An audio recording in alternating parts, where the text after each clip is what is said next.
Hello everyone, welcome to Wow IS. Now we'll discuss our current affairs for 6th and 7th of June. Okay, here's a content list for today.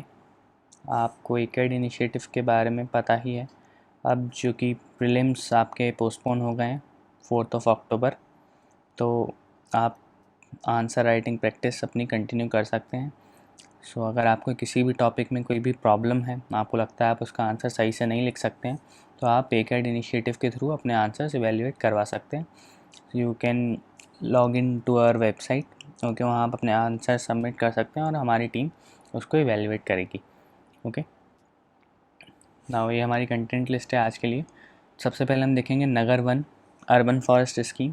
तो ministry of environment ने ये launch किया है और 200 urban forest develop करने की ये scheme है। Okay, urban forest we all know क्या क्या होते हैं। Urban forest is a collection of trees that grow within a city. Okay, शहर के अंदर पेड़ उगाने की एक स्कीम है। नाउ जो दूसरा टॉपिक है that is healthy and energy efficient buildings initiative. Okay, healthy and energy efficient buildings initiative, तो ये इसका जो नाम है टॉपिक का उसी से क्लियर होता है और ये एनर्जी एफिशिएंसी सर्विसेज लिमिटेड की स्कीम है in collaboration with USAID। Okay, now तीसरा जो हमारा टॉपिक है that is electrolytic splitting of water. इससे हम हाइड्रोजन प्रोड्यूस करेंगे बेसिकली, और हाइड्रोजन वी ऑल नो कि क्लीन फ्यूल होती है। तो अभी तक काफ़ी ज़्यादा पावर लगती है हाइड्रोजन को प्रोड्यूस करने में, वो काफ़ी कम हो जाती है इस मेथड से। ओके, सो ये मेथड हम डिटेल में डिस्कस करेंगे। नाउ जो चौथा टॉपिक है हमारा that is race to zero campaign. Okay, so race to zero campaign is basically codify करना है। UN ने एक कैंपेन लॉन्च की है 26 जो COP होने वाली थी, 26 कॉन्फ्रेंस ऑफ पार्टीज़, उसके पहले जो भी हमने डिसीजंस लिए थे COP25 में उनको कोडिफाई करना है। तो that is race to zero campaign. Okay, now जो लास्ट टॉपिक है हमारा वो एक ओपेड है, fund for pharmaceutical innovators. Okay, so एक हेल्थ इम्पैक्ट फंड बनाने की बात कही है इस ओपेड में, जिसके थ्रू जो महंगी दवाइयाँ हैं वो सस्ती हो जाएंगी। ओके, तो ये हम डिस्कस करेंगे। ये थोड़ा बड़ा टॉपिक है, फंड फॉर फार्मास्यूटिकल इनोवेटर्स, तो आप थोड़ा पेशेंस रखिएगा। तो शुरू करते हैं। ओके, सो जो पहला टॉपिक है हमारा that is the Nagar Van और the urban forest scheme. Okay, इसमें थ्रू आउट द कंट्री अगले 5 सालों में हम 200 अर्बन फॉरेस्ट डेवलप करने वाले हैं। ओके, नाउ ये स्कीम को इम्प्लीमेंट किया जाएगा through collaboration between peoples, okay, forest department, municipal bodies, NGOs and the corporate. तो सारे एंटाइटीज़ को हम लोग साथ में लाएंगे और उनके कोलैबोरेशन से स्कीम इम्प्लीमेंट की जाएगी। जो लैंड होगा जिस पे फॉरेस्ट डेवलप किया जाएगा, तो वो या तो फॉरेस्ट डिपार्टमेंट प्रोवाइड करेगा या अर्बन लोकल बॉडीज़ प्रोवाइड करेंगी। कोई भी वैकेंट लैंड शहर के अंदर इसमें फॉरेस्ट डेवलप किया जा सकता है। और ये जो स्कीम है that is based on the Smriti Van in the Warje area of Pune district. Okay, Pune में वर्जे एरिया में स्मृति वन है, उसके बेसिस पे ये पूरी स्कीम है। ओके, नाउ जो स्मृति वन है वो आज के टाइम में 23 प्लांट स्पीसीज़ को होस्ट करता है, 29 बर्ड स्पीसीज़ को होस्ट करता है, 15 बटरफ्लाई स्पीसीज़ को होस्ट करता है, 10 रेप्टाइल्स एंड 3 मैमल स्पीसीज़ को होस्ट करता है। तो आप देख सकते हैं कि बायोडाइवर्सिटी काफ़ी वेरीड है इस एरिया में। अब हमको फ़ायदा क्या होगा, तो सबसे पहले हम देखते हैं अर्बन फॉरेस्ट क्या है। जो मैंने आपको ऊपर बताया था कि urban forest is nothing but a collection of trees that grow within a city. Okay, काफ़ी सारे पेड़ शहर के एक एरिया में ग्रो करेंगे। अब इसके फ़ायदे हमको क्या क्या देखने को मिलेंगे, तो सबसे पहले ये एयर पॉल्यूशन रिड्यूस करेगा, एयर पॉल्यूशन। ओके, नाउ जो दूसरा फ़ायदा है that is it will moderate local climate. बहुत ज़्यादा गर्मी होगी तो वो नहीं पड़ेगी, और बहुत ज़्यादा सर्दी होगी तो वो भी नहीं पड़ेगी। Moderate climate, okay, local climate को ये मॉडरेट करेगा। तीसरी जो चीज़ है कि ये विंड और स्टॉर्म्स को स्लो कर देगा। ओके, तो it will slow the storms, और सनलाइट को भी फ़िल्टर कर देगा। Okay, slow the storms and filter sunlight. और जो चौथा और जो मेन इसका जो यूज़ है that is it will cool the urban heat island effect. Heat island effect आपने सुना होगा। ओके, तो ये इसको कूल करेगा, it will cool the urban heat island effect. Heat island बोले तो कि एक पूरा एरिया आपका वो हीट अप होता जा रहा है, होता ही जा रहा है, तो उसको अर्बन हीट आइलैंड इफ़ेक्ट बोलते हैं। तो ये उसको भी कूल करने में हमारी मदद करेगा। Now let's move forward. ना अगला टॉपिक है हमारा healthy and energy efficient buildings initiative. तो जैसा कि मैंने आपको बताया कि ये energy efficiency service limited EESL का एक प्रोग्राम है in collaboration with US agency for international development, okay, USAID। और USAID और मिनिस्ट्री ऑफ पावर एक प्रोग्राम चलाते हैं मैत्री, तो उसके अंदर ये पूरा प्रोग्राम है, healthy and energy efficient buildings initiative. अब आप सोच रहे होंगे कि ये मैत्री क्या है, तो मैत्री इज़ नथिंग बट इसका फुल फॉर्म है market integration and transformation programme for energy efficiency, okay, market integration and transformation programme for energy efficiency. तो जैसा कि मैंने आपको बताया, it is a part of the US India bilateral partnership between ministry of power and USAID। दूसरा, it aims to accelerate the adoption of cost effective energy efficiency as a standard practice, okay. तो जितनी भी cost efficient energy technologies हैं उनके adoption को ये accelerate करता है मैत्री प्रोग्राम। तो इसी के अंडर ये वाला हमारा जो ये वाला टॉपिक प्रोग्राम है, healthy and energy efficient buildings initiative, ये चालू किया जा रहा है। अब इसके थ्रू आप डायग्राम में देख सकते हैं कि ये सारे इसके ऑपरेशन प्रोसीजर्स हैं। इसमें इंक्रीज वेंटिलेशन होगा to dilute the CO2 levels, okay. Filtration होगा कि पार्टिकुलेट मैटर्स इसमें कम हो जाएं। फिर तीसरा जो होगा इसमें कि monitoring and display of IAQ and comfort parameters. चौथा होगा energy efficiency upgrades in the air conditioning system, okay. तो ये स्टैंडर्ड प्रोसीजर्स हैं जो इसमें फॉलो किए जाएंगे। अब जो एनर्जी एफिशिएंसी सर्विसेज लिमिटेड है वो इसको सबसे पहले अपने ऑफिसेज़ में इम्प्लीमेंट करने वाला है। अब उसके फ़ायदे क्या होंगे, ओके। तो सबसे पहले हम स्पेसिफिकेशंस डेवलप कर पाएंगे for future use, okay. Specifications develop होंगे फॉर फ्यूचर यूज़। आपने यहाँ पे इम्प्लीमेंट किया, फिर आप बता सकते हैं कि आपको क्या क्या मॉडिफिकेशंस करने हैं उसमें या फिर नहीं करने हैं, ओके। जो दूसरा है that is you will evaluate the effectiveness and cost benefits of various technologies, okay. आप evaluate कर पाएंगे कि जो आपने टेक्नोलॉजीज़ इम्प्लीमेंट की हैं उनका सिग्निफिकेंस क्या है, इफ़ेक्टिवनेस क्या है, कॉस्ट बेनिफिट्स क्या है, ओके। तो शॉर्ट एंड लॉन्ग टर्म में आप एयर क्वालिटी पे क्या इम्पैक्ट पड़ रहा है उनका, आपके कंफर्ट पे क्या इम्पैक्ट पड़ रहा है और एनर्जी यूज़ पे क्या इम्पैक्ट पड़ रहा है, ये सब आप इवेल्युएट कर पाएंगे। तो यही है healthy and energy efficient buildings initiative कि जो भी मैं बोल रहा हूँ ये आपको PDF में मिलेगा, ओके। आपको घबराने की ज़रूरत नहीं है, ये सब PDF में अवेलेबल है, तो आप ये हमारे टेलीग्राम चैनल से डाउनलोड कर लीजिएगा।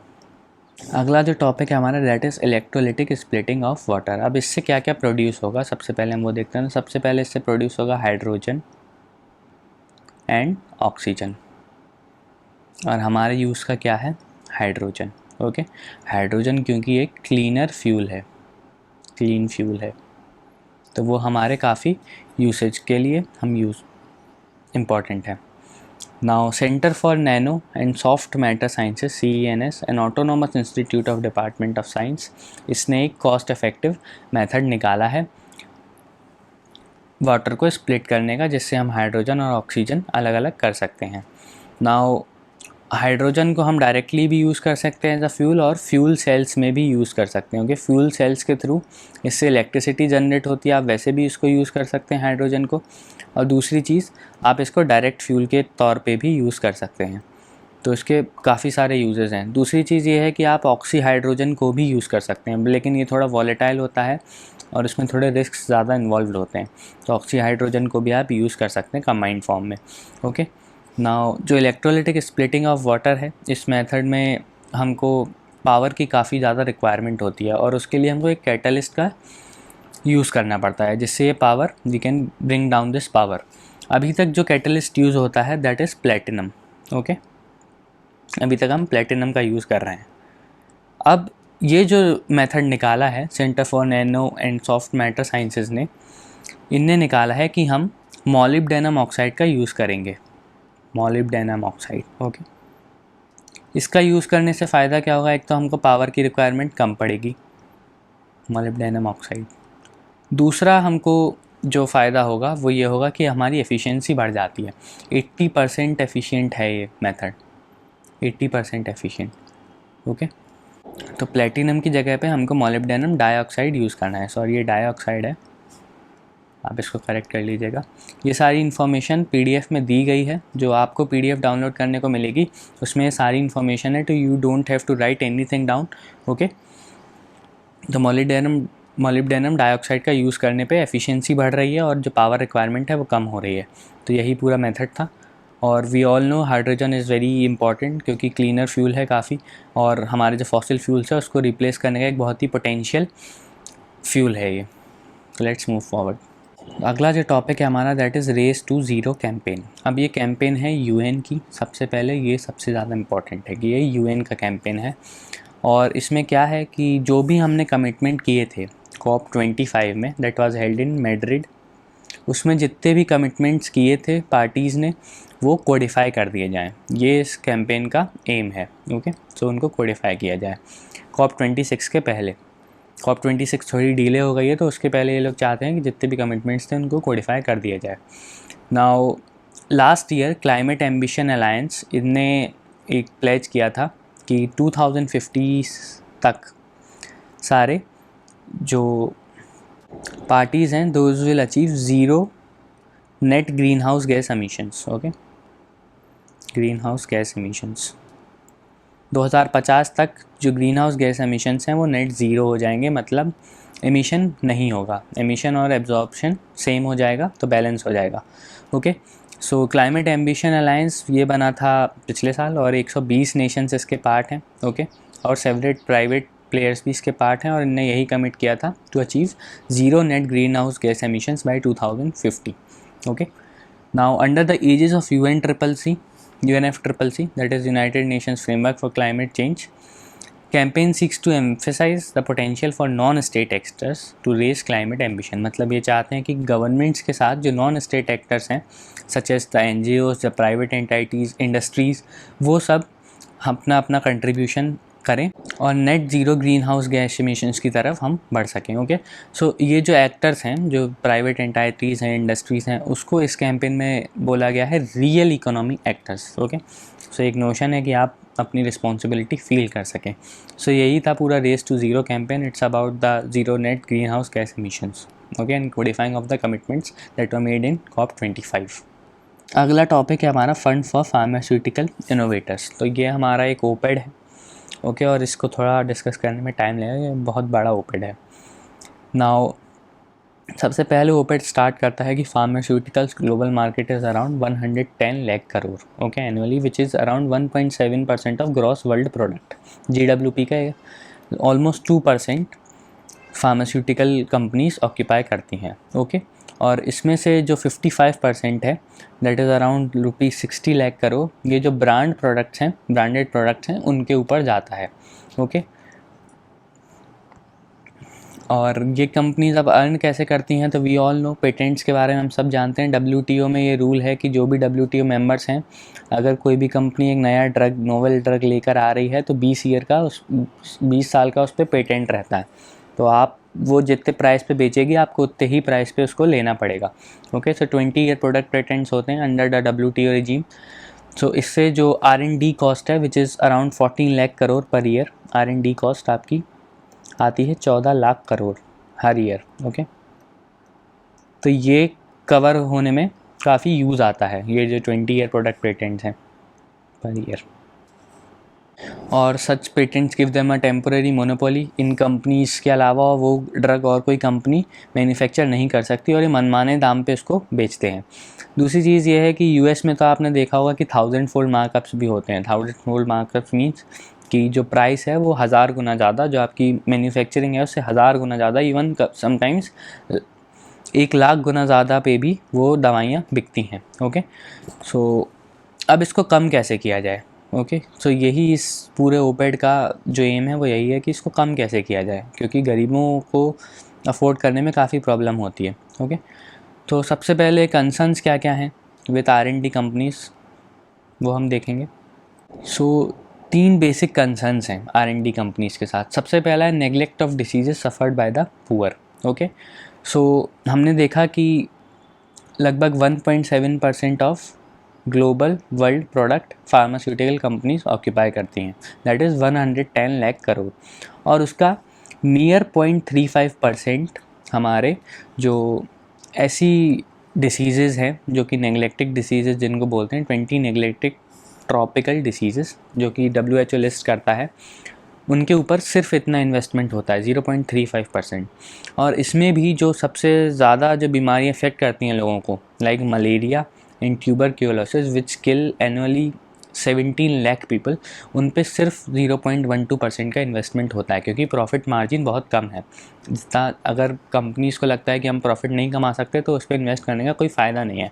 तो ये सबसे बड़ा कंसर्न है R&D के साथ कि neglect of the disease suffered by the poor. जो लोग अफोर्ड कर सकते हैं, अमीर लोग, उन्हीं की बीमारियों पे फोकस किया जाता है, गरीबों की बीमारियों पे किसी का ध्यान ही नहीं जाता है। ओके, सो दूसरा जो कंसर्न है that is high price of new medicine. जैसा कि ऊपर हम डिस्कस कर चुके हैं कि जो भी R&D में इन्वेस्टमेंट होता है वो 20 ईयर पेटेंट्स मिलते हैं और उस पर मनमाने दाम पे कंपनियां अपने दवाई को बेचती हैं। तीसरा है rewards are poorly correlated to the therapeutic value of drugs. ये आपको नीचे मिलेगा, PDF में पूरा अवेलेबल है, so don't worry. Okay, so तीसरा, rewards are poorly correlated to the therapeutic value of drugs. Okay, so companies क्या करती हैं, एक पेटेंट मिला उनको, उसमें उन्होंने थोड़ा चेंज किया, डुप्लीकेटिव ड्रग टाइप का कुछ बनाया और फिर से एक पेटेंट ले लिया, और आपकी बीमारी सही नहीं हो रही है, उस पर कोई बहुत ज़्यादा असर नहीं पड़ रहा है, फिर भी उनको 20 साल का एक पेटेंट मिला हुआ और वो उस दवाई को अपने मनमाने प्राइस पे बेचेंगे, भले ही उससे आपको उसकी थेरेप्यूटिक वैल्यू नहीं मिल रही हो, फिर भी क्योंकि आपके लिए वो दवाई ज़रूरी है। भले ही आप पूरे तरीके से सही नहीं हो रहे हो, आपको 2 दिन लगने चाहिए थे सही होने में, वो आपको 10 दिन लग रहे हैं, लेकिन फिर भी वो दवाई आपको ख़रीदनी उन्हीं से पड़ेगी। ओके, सो ये इसका मतलब है कि rewards are poorly correlated to the therapeutic value of drugs. तो ये 3 बेसिक कंसर्न्स हैं हमारे। अब आता है हेल्थ इम्पैक्ट फ़ंड। यहाँ पर जो ये सारे जो डिसएडवांटेजेस थे उनको कम करने का एक तरीका है। ना, let's see.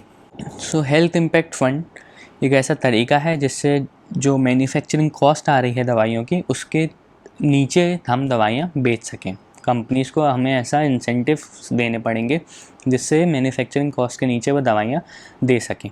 Okay, so HIF जो कि हेल्थ इम्पैक्ट फ़ंड है, उसमें अपनी मेडिसिन्स को रजिस्टर करना पड़ेगा, और ये फ़ंड में जो कंट्रीब्यूशंस करेंगी वो गवर्नमेंट्स करेंगी। ओके, नेशनल गवर्नमेंट्स कंट्रीब्यूट करेंगी, गवर्नमेंट्स कंट्रीब्यूटर्स। और एस्टीमेट के, अगर आप एस्टीमेट्स को देखें तो इस OPET का कहना है कि एक कंपनी को लगभग 17,000 करोड़ से 20,000 करोड़ हर साल इस स्कीम से मिल सकता है। ओके, तो हमको एक ऐसा फ़ंड बनाना है जो इन कंपनीज़ को इतना प्रॉफिट कराए और इनको अपनी दवाई को महंगी बेचने की ज़रूरत भी ना पड़े। अब ये कैसे होगा वो देखते हैं। जैसा कि मैंने आपको बताया था, ये टॉपिक थोड़ा बड़ा है, तो please be patient. Okay, so funding कैसे होगी अब हेल्थ इम्पैक्ट फ़ंड की? तो जैसा कि मैंने आपको बताया कि जो गवर्नमेंट्स हैं वो कंट्रीब्यूट करेंगी। जो भी गवर्नमेंट्स कंट्रीब्यूट करेंगी उनकी टेरिटरीज़ पे आपको अपनी दवाई को कम दाम पे बेचना पड़ेगा। और जो एफ्लुएंट कंट्रीज़ हैं, जैसे अमीर कंट्रीज़ हैं, उनको अगर हेल्थ इम्पैक्ट फ़ंड में कंट्रीब्यूट नहीं करना है तो उनको जो बेनिफिट्स हैं उनको फोरगो करना पड़ेगा। मतलब जिस दाम पे कंपनी बेचना चाहेगी उस दाम पे बेच सकती है। अब कंपनीज़ को क्या फ़ायदा है इससे? कंपनीज़ को सबसे पहले ये फ़ायदा है कि ये जो फ़ंड है इसका जो प्राइस अमाउंट है वो उस पर डिपेंड करेगा कि आपकी मेडिसिन की थेरेप्यूटिक वैल्यू क्या है। Okay, what's the therapeutic value of your medicine. अगर ज़्यादा लोग ठीक हो रहे हैं या थेरेप्यूटिक वैल्यू ज़्यादा है, जल्दी ठीक हो रहे हैं, तो आपको प्रॉफिट भी उतना ही दिया जाएगा। अगर आपकी थेरेप्यूटिक वैल्यू कम है तो आपको प्रॉफिट भी कम दिया जाएगा। तो कंपनीज़ को एक इंसेंटिव मिलता है कि भाई हमको बीमारियों को सही करना है, ना कि उसको टालते रहना है कि बाद में ठीक हो जाएंगी आप, और दवाई लो बाद में ठीक हो जाएंगी। जितना ज़्यादा बेनिफिट उतना ज़्यादा प्रॉफिट। ओके, तो एस्टीमेट जैसा मैंने आपको बताया कि 17,000 से 20,000 करोड़ ऑन एवरेज इनको मिलेगा during the first 10 years annual instalments में।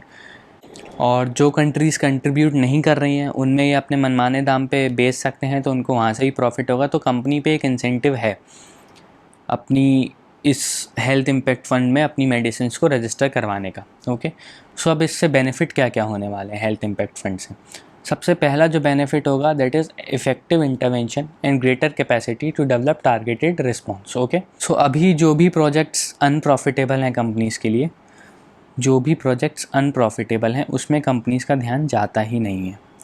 अब चूँकि आपको एक ऐसा फ़ंड है अवेलेबल जो आपकी थेरेप्यूटिक वैल्यू पे आपको वो करेगा, ना कि अफोर्डेबिलिटी पे, प्राइस पे, तो आप उन प्रोजेक्ट्स पे भी फोकस कर सकते हैं जो अभी अनप्रॉफिटेबल हैं। अगर उनसे फ़ायदा होता है तो आपको जो कमेंसुरेट बेनिफिट है वो भी आपको ज़्यादा होगा, प्रॉफिट ज़्यादा होगा। सो जो कम्युनिकेबल डिसीज़ेज़ हैं वो फोकस में आ जाएंगी। सबसे पहला ये फ़ायदा हमको होने वाला है कि कम्युनिकेबल डिसीज़ेज़ बहुत फोकस में आने वाली हैं। ओके, दूसरा फ़ायदा क्या है कि rewarding health outcomes and not sales. Okay, तो ये हम डिस्कस कर ही चुके हैं कि जितना ज़्यादा आपको फ़ायदा होगा उतना ज़्यादा आपको पैसा मिलेगा, अगर सेल्स से फ़र्क नहीं पड़ता है, हेल्थ आउटकम से फ़र्क पड़ेगा इसके बाद। तो जो बहुत इफ़ेक्टिव हो जाएगा, जो दवाइयाँ मैन्युफैक्चर होंगी वो ये कोशिश करेंगे कि बीमारियाँ ख़त्म हो, रेदर देन कि उनको जैसा कि अभी मलेरिया है, मान लीजिए 5 लाख लोगों को मलेरिया हो रहा है, तो जो दवाई वाली कंपनी है वो उस बीमारी को हटाने के लिए क्यों एम करेंगी, क्योंकि 5 लाख लोग उनकी दवाइयाँ ख़रीद रहे हैं। ओके, अगर हम लोग ये हेल्थ इम्पैक्ट फ़ंड को इम्प्लीमेंट करते हैं तो जो एम होगा दवाइयों की कंपनियों के पास वो ये होगा कि इस बीमारी को जड़ से ख़त्म करें जिससे उनको ज़्यादा बेनिफिट हो। ओके, सो यही बात है। और तीसरी चीज़ ये है कि जो कंपलसरी लाइसेंस का फ़ियर होता है कि कुछ सरकारें ऐसा करती हैं, जैसे पेंडेमिक्स के टाइम पे कुछ सरकारें क्या करेंगी, आपका पेटेंट लाइसेंस ख़त्म कर देंगी और जेनेरिक मेडिसिन्स डेवलप करने लगेंगी। सो ये जो डर रहता है लाइसेंसिंग कंपनीज़ में हमेशा कि हमारा पेटेंट ना ख़त्म हो जाए किसी भी गरीब कंट्री में, तो ऐसा नहीं होने वाला है। तो ये डर नहीं बचेगा कंपलसरी लाइसेंसिंग का। ओके, और जो चौथा फोकस है, चौथा जो बेनिफिट है हमको, वो है कि that the focus on result will benefit the domain of communicable diseases as we have already discuss. कि अगर ज़्यादा लोगों को बीमारियाँ हो रही हैं वो, तो अभी के सिनेरियो में क्या होता है कि दवाई कंपनियों को ज़्यादा बेनिफिट होता है, जितने ज़्यादा लोग उससे अफेक्टेड रहेंगे उतना ज़्यादा बेनिफिट होगा। और जो कंपनीज़ है वो ये नहीं चाहती कि आप पूरी तरीके से सही हो जाएं, क्योंकि then their profit will stop. अब क्या होगा, अगर हम इसके आउटकम से इसको रिलेट कर देंगे तो उनका जो एम होगा वो ये होगा कि बीमारियां ख़त्म हो जाएं रेदर देन कि वो टलती रहें। ओके, सो जितना ज़्यादा आउटकम होगा उतना ज़्यादा उनको बेनिफिट मिलने वाला है, तो आपकी बीमारियां ख़त्म करने पे उनका एम रहेगा। तो ये पूरा ओपेट था हेल्थ इम्पैक्ट फ़ंड के बारे में। ये जितनी मैंने बातें कही आपको पीडीएफ में अवेलेबल हैं, तो आपको कहीं और से ढूंढने या साइड में लिखने की ज़रूरत नहीं है, दीज आर अवेलेबल। और ये पीडीएफ आप हमारे टेलीग्राम चैनल पे डाउनलोड कर सकते हैं। ओके, और please subscribe to our YouTube channel and press the bell icon for every further update that we upload. Okay, thank you, we'll meet tomorrow.